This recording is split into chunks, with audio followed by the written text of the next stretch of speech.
Hello student, welcome back my channel. मैं घनश्याम वर्मा। आज आप लोगों को क्लास 11 के फिजिक्स चैप्टर नंबर 5 ऋज रेखीय पथ पर गति।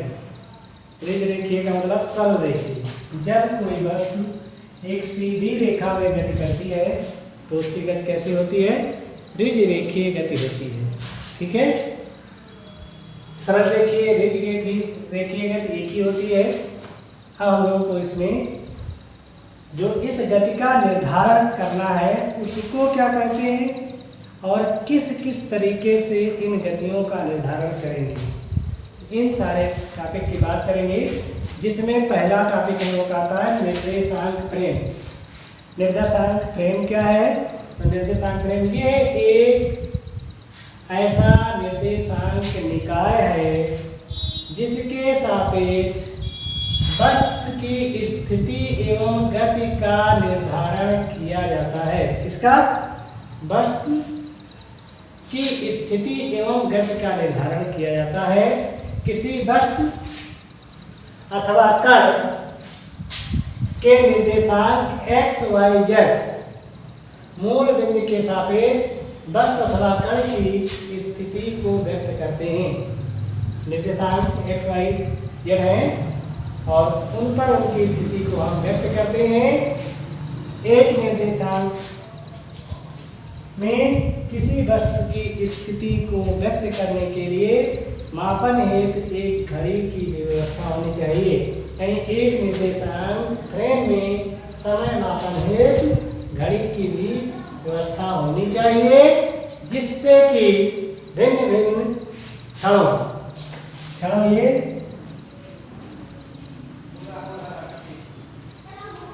जिससे कि भिन्न भिन्न क्षणों पर वस्तु की स्थिति का आकलन किया जा सके। ऐसे निर्देश फ्रेम को समय आकाश निर्देशांक फ्रेम कहते हैं। ठीक है, तो निर्देशांक फ्रेम क्या है? जिसमें हम वस्तु या कण की स्थिति को दर्शाते हैं, वो क्या कहलाएगा? निर्देशांक फ्रेम कहलाएगा। आगे हम लोग इसमें जो कोई वस्तु गति करेगी उसकी स्थिति कैसे पता करें, तो उसके लिए तीन चीजें हैं। या तो एक द्विमीय हो सकता है, वन डायमेंशनल हो सकता है, या टू डायमेंशनल हो सकता है, या थ्री डायमेंशनल हो सकता है।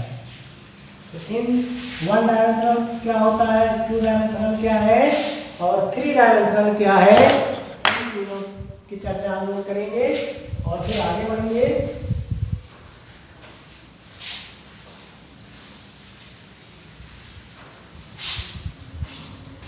वन डायमेंशनल एक विमीय गति है, एक विमीय गति।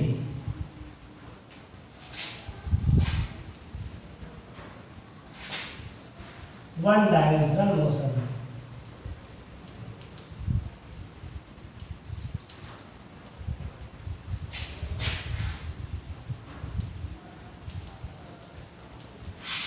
One dimensional motion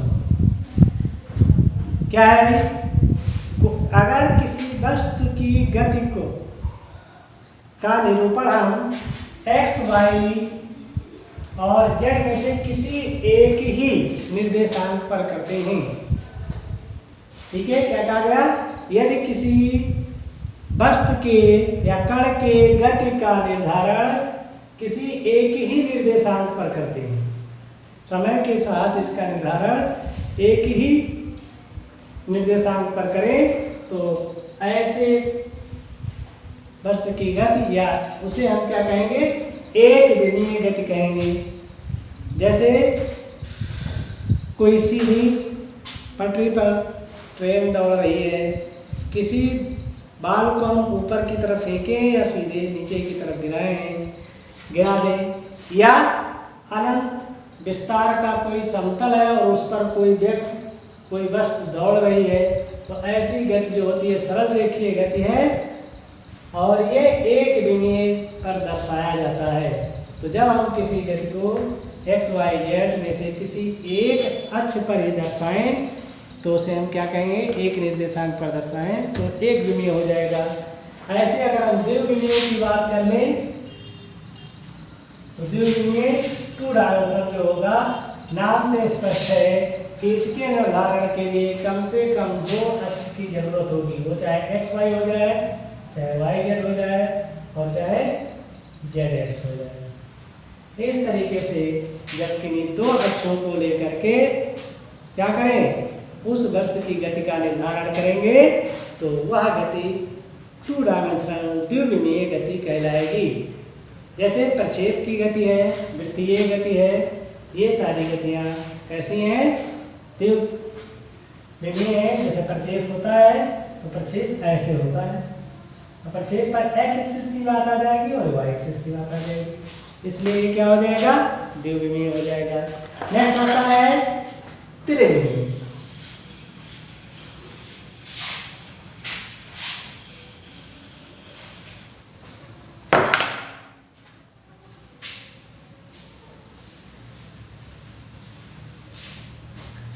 त्रिविमीय, three dimensional.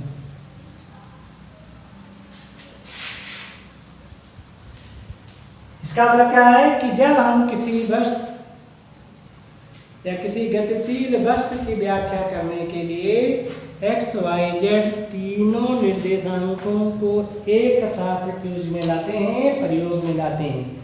यानी जब किसी वस्तु की गति को के निर्धारण के लिए तीनों निर्देशांकों या तीनों अक्षांशों की आवश्यकता होती है, तीनों अक्षों की आवश्यकता हो तो हम कहेंगे उसे थ्री डायमेंशन या तीन विमीय वाला गति, तीन अक्ष वाला गति कहलाएगा।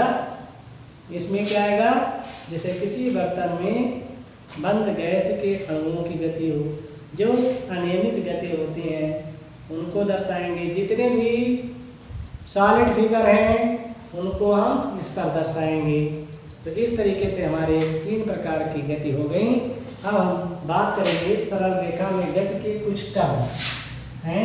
तो सरल रेखा में गति के लिए गति, इसमें हम लोग पहला पढ़ेंगे दूरी एवं विस्थापन। 9th में हम लोग बात की है इसकी डिस्टेंस एवं डिस्प्लेसमेंट की। तो क्या होता है, दूरी क्या होती है, किसी वस्तु अथवा कण द्वारा किसी भी दिशा में चली गई पथ की कुल लंबाई, किसी गतिमान वस्तु द्वारा किसी समय में किसी भी दिशा में चली गई पथ की कुल लंबाई को दूरी कहते हैं, तथा किसी वस्तु द्वारा एक निश्चित समय व निश्चित दिशा, अगर समय और दिशा निश्चित कर दी जाए तब चली गई पथ की लंबाई के अंतिम एवं प्रारंभिक बिंदुओं के बीच की दूरी को विस्थापन कहते हैं। दोनों का मात्रक सेम है। दूरी आपकी जो होती है वो अदिश राशि होती है और जो विस्थापन है ये सदिश राशि होती है। ठीक है, दूरी धनात्मक या शून्य हो सकती है, लेकिन जो विस्थापन है ये धनात्मक भी हो सकता है, ऋणात्मक भी हो सकता है या शून्य भी हो सकता है। ठीक है, इस तरीके से हम लोगों ने दूरी एवं विस्थापन को पढ़ा। इसका अंतर भी आए तो आप ऐसे लिख सकते हैं कि ये पथ की कुल लंबाई होती है, ये प्रारंभिक और अंतिम स्थितियों के बीच की दूरी होती है, ये सदिश राशि है, ये अदिश राशि है, ये धनात्मक अथवा शून्य हो सकती है, धनात्मक ऋणात्मक अथवा शून्य तीनों हो सकती है। ठीक, इसके बाद आता है चाल तथा वेग।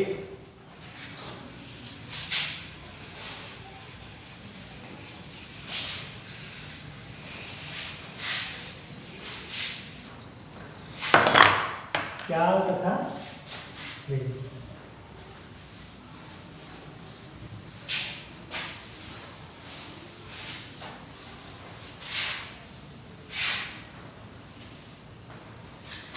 चाल तथा वेग में चाल क्या होता है और वेग क्या है।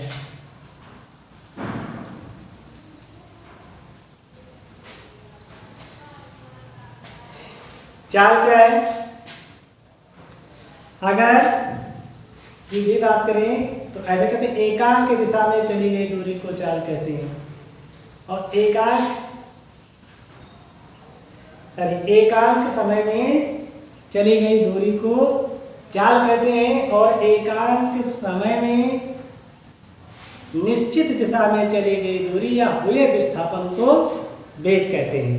या यूं कहें, जब हम दिशा पर विचार ना करें और एकांक समय में चली गई दूरी है तो वो क्या कहलाएगी? चाल कहलाएगी। अगर हम दिशा की बात कर लें तो वेग हो जाएगा।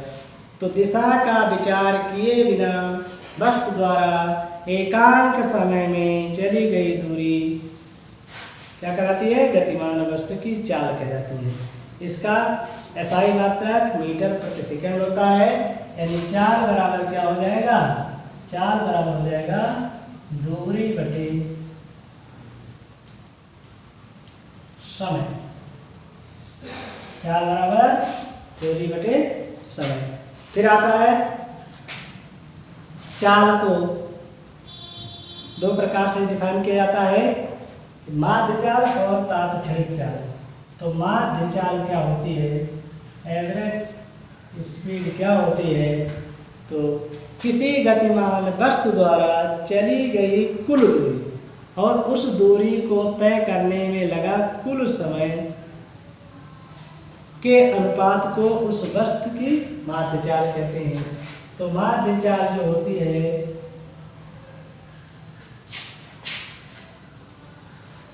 ये क्या होती है? कुल दूरी अपान कुल समय। ठीक है। फिर आता है तात्क्षणिक चाल।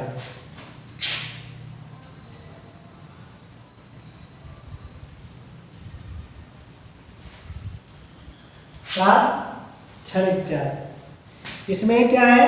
यदि किसी वस्तु की औसत चाल बहुत छोटे से समय अंतराल के लिए ज्ञात किया जाए, किसी भी वस्तु की औसत चाल को बहुत छोटे से अंतराल में डेल्टा t टेंड्स टू 0 के लिए ज्ञात किया जाए तो ऐसे चाल को हम क्या कहते हैं? तात्क्षणिक चाल कहते हैं। और तात्क्षणिक चाल जो v इक्वल्स होता है वो v इक्वल्स होता है limit delta t tends to 0 और ये हो जाएगा delta s upon delta t, ऐसी को ds बाई dt कहेंगे। ठीक है। तो हम लोगों ने चाल में क्या क्या देखा? चाल क्या होता है, माध्य चाल क्या है, तात्क्षणिक चाल क्या है, इत्यादि चीजों की हम लोगों ने जानकारी प्राप्त की। अब हम आते हैं वेग पर। वेग क्या होता है?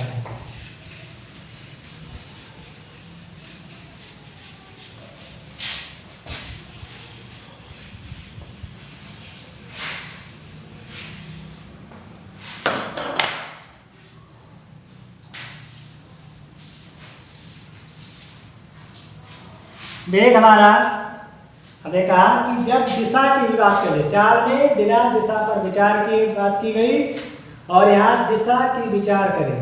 ठीक है। तो यदि किसी वस्तु द्वारा एकांक समय में एकांक विस्थापन हो तो इसे वस्तु का वेग कहते हैं।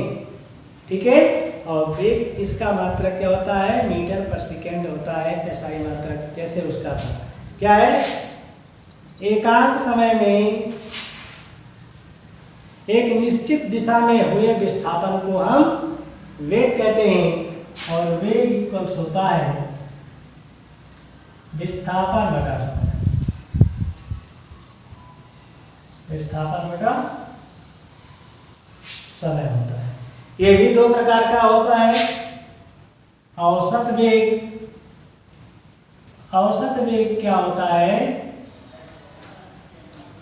कुल विस्थापन अपान कुल समय। ठीक है, कुल विस्थापन या विस्थापन ही लिख सकते हैं केवल, और इस विस्थापन में लगा समय। तो कुल विस्थापन का कुल समय क्या कहलाएगा? तो किसी निश्चित समय अंतराल डेल्टा टी में हुए कुल विस्थापन और बेटा कुल समय अंतराल को औसत वेग कहते हैं। लगा समय या कुल समय या कुल समय अंतराल, तो क्या कहेंगे? विस्थापन कहेंगे। और औसत वेग जो होता है वो वी ए वी इक्वल लिख सकते हैं, V average equals delta S upon delta T. ठीक है, फिर आता है तात क्षणिक वेग। तो तात क्षणिक वेग क्या होगा? तात क्षणिक या तात्कालिक दोनों भी बात कर लेते हैं। दोनों एक ही चीज होती है, कहीं तात क्षणिक लिखा होता है, कहीं तात्कालिक लिखा होता है। तो किसी गतिमान वस्तु की किसी क्षण डेल्टा टेंड्स टू 0 पर जब हम बात करेंगे तो क्या हो जाएगा? वो तात क्षणिक वेग हो जाएगा। मतलब बहुत कम समय के लिए बात किया जाए, अगर किसी वेग को डिफाइन करने के लिए बहुत कम समय डेल्टा टेंड्स टू 0 पर बात करेंगे तो तात क्षणिक वेग हो जाएगा। और जो तात क्षणिक वेग होता है, तात क्षणिक वेग जो होता है वो v बराबर होता है, क्या हो जाएगा? Limit delta T tends to 0 delta S by delta T, और ये हो जाएगा D S by D T. ये तात क्षणिक वेग हो जाएगा। ठीक है, तो इसके बाद आता है त्वरण। त्वरण क्या होता है? अगर हम त्वरण की बात करें तो हम लोग पढ़ते आए हैं कि वेग परिवर्तन की दर को त्वरण कहते हैं।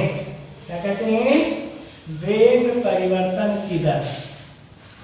वेग में परिवर्तन हो और उसको अगर समय के से डिवाइड कर दिया जाए, जिस समय परिवर्तन हुआ हो, तो क्या बन जाएगा? ये बन जाएगा त्वरण बन जाएगा। तो वेग परिवर्तन की दर को क्या कहते हैं? त्वरण कहते हैं। इसे स्मॉल a से व्यक्त करेंगे और ये होता है डेल्टा v अपान डेल्टा टी। मात्रक होता है मीटर प्रति सेकंड स्क्वायर, या इसी को मीटर सेकंड पावर -2 लिखा जाता है। ठीक है, यह एक सदिश राशि है। क्या है? यह एक सदिश राशि है और इसकी जो बीमा होती है वो होती है a की बीमा जो होगी आपकी हो जाएगी L t पावर -2। ठीक, फिर आता है औसत त्वरण। औसत त्वरण क्या होता है?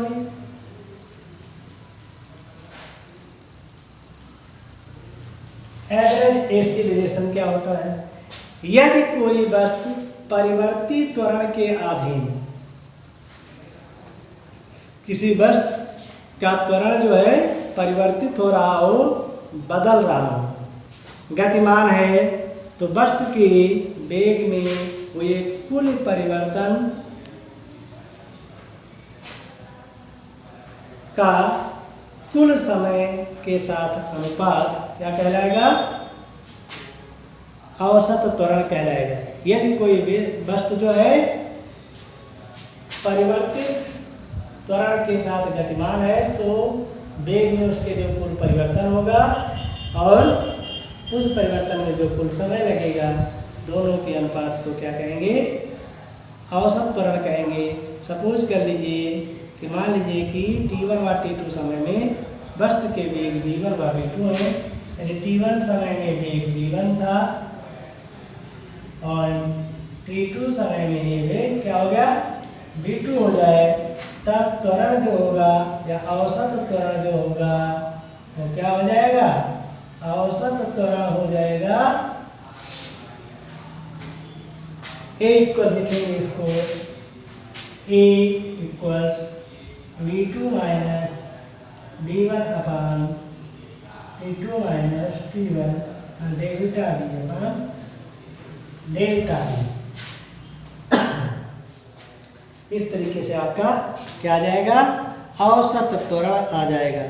फिर अगर यहीं पर तात्क्षणिक त्वरण की बात कर ले हम, तो तात्क्षणिक त्वरण की बात जब करेंगे तो क्या आ जाएगा, छोटे से समय अंतराल की बात करेंगे, औसत त्वरण के लिए डेल्टा टेंड्स टू 0 के लिए बात करेंगे, तो तात्क्षणिक जो हो जाएगा आपका त्वरण